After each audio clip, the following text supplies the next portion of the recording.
Highlights, of course, but first we have some breaking news. Lamar Jackson, quarterback for the Ravens, has tested positive for COVID-19. This just coming into our NFL Total Access newsroom. We will bring in now Ian Rapoport, who has more on this story, has been over it since it broke. Ian, what more can you tell us about Lamar Jackson testing positive for COVID-19? Well, MJ, several Ravens players over the past couple days have tested positive for COVID-19. The tally as of this morning was 8. That included several staff members as well as the Baltimore Ravens try to contain a coronavirus outbreak in their facility. I am now told by several sources that Lamar Jackson, the starting quarterback for the Baltimore Ravens, the former MVP, has tested positive for COVID-19, headed to the COVID-19 reserve list, which obviously for the Baltimore Ravens, who as of right now are still scheduled to play the Pittsburgh Steelers on Sunday, would mean they would need a new quarterback. And Robert Griffin III is their backup quarterback. He has obviously plenty of starting experience. He is someone who is a veteran, and he will now be called upon for emergency duty. And for the Baltimore Ravens, it has been a difficult and trying week as they attempt to control this virus inside their facility. They have disciplined a strength and conditioning coach for failure to report symptoms and for not always wearing a mask. This has been what their week has been about, and now it gets punctuated by their star quarterback, Lamar Jackson, testing positive for COVID-19. In a very complicated, a very trying week for sure. As you mentioned, I want to bring in David Carr and Michael Robinson. I mean, we've been talking about this matchup. It was moved from today to Sunday. David, now them losing their starting QB because he tested positive for COVID-19. Yeah, and this is a huge hit because there is not another offense in the entire league that is more closely tied to their quarterback. This offense runs through Lamar Jackson. Everything that they do is off of his ability to make dynamic plays with his feet. And then the play action comes, and then the throws come. But it is all from Greg Roman being brought in, John Harbaugh, what he was trying to build here.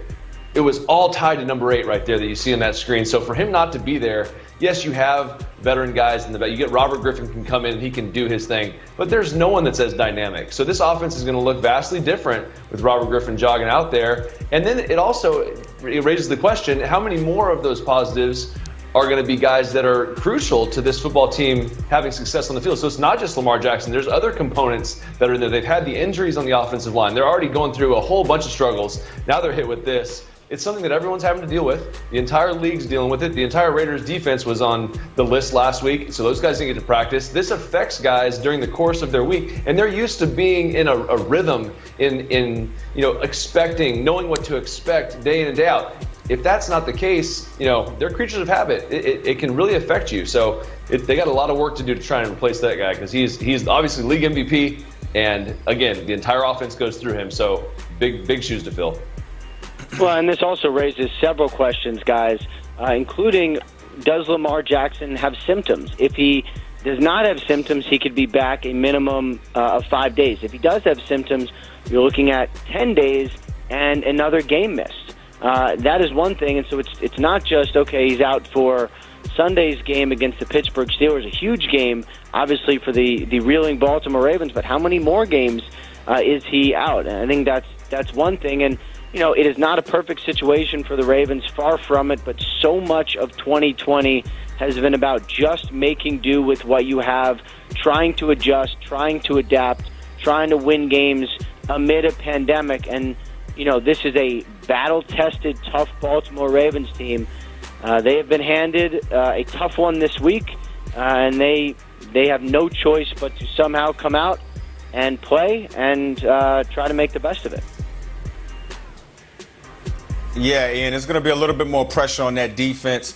Defense definitely is going to have to step up and put a stop to opposing offenses. But I do think having RG3 in the fold and having him be your backup quarterback, you don't have to totally abandon the offense. RG3 does have some of the same movement ability now. He's not a runner like Lamar Jackson is. He's a guy who can throw the football. He's a passer who has running ability, which is a little bit different. So he's not the type of runner that Lamar Jackson is. So I wouldn't run him on all of the same type of plays. But Ian, before we let you get out of here, I got to ask you this.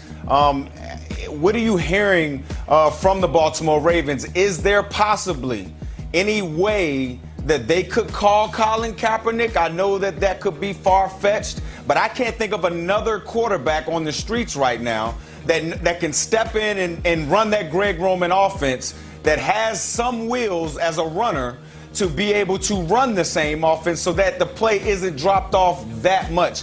Are you hearing anything about Colin Kaepernick in this particular conversation? You know, I'm really not. And one of the issues here, it's not just do the Baltimore Ravens have interest in Colin Kaepernick. Remember, in the past they have. The most recent past, that's many years ago. I have not heard anything recently. But even if they did want to bring in Colin Kaepernick, you're talking at absolute minimum 6 days. So he would not be, remember, because the player has to pass through COVID-19 protocol, so he would not be in by this game, might be in somehow by the next game, and then at that point, theoretically, Lamar Jackson would be back. It's just to bring in a player so quickly during this COVID-19 season is difficult, and it certainly changes the way teams acquire players. And guys, Rob, to your point about the difference between Lamar Jackson and Robert Griffin III there, the runability can't even be compared. So, David, what, in your eyes, would be the expectation for RG3 stepping in here for Lamar Jackson? You know what's funny about that, MJ? In that situation for RG3, having watched him over the last couple of years, when he steps in and he plays, he actually plays pretty well. And I've been in that situation where you're a starting quarterback, then you're relegated to a backup role, and you want that opportunity. And I guarantee you, Robert Griffin, although he's upset that Lamar's not going to be able to be there, they're probably boys, they're tight, they sit in the same quarterback room, he's ready for the challenge. Robert will play good football. I really believe that. He'll go in there, he'll make the throws that he has to make. Rob alluded to it. He's a good passer. He can throw the football. He's seen a lot of defenses. He understands that. And I still think that he has enough leg ability, enough athletic ability to where if he has to pull it down and run, he can still utilize some of those runs. I think he'll play actually really well. I'm excited to see Robert get a chance to go out there and play again. Well, and they to be honest, David, go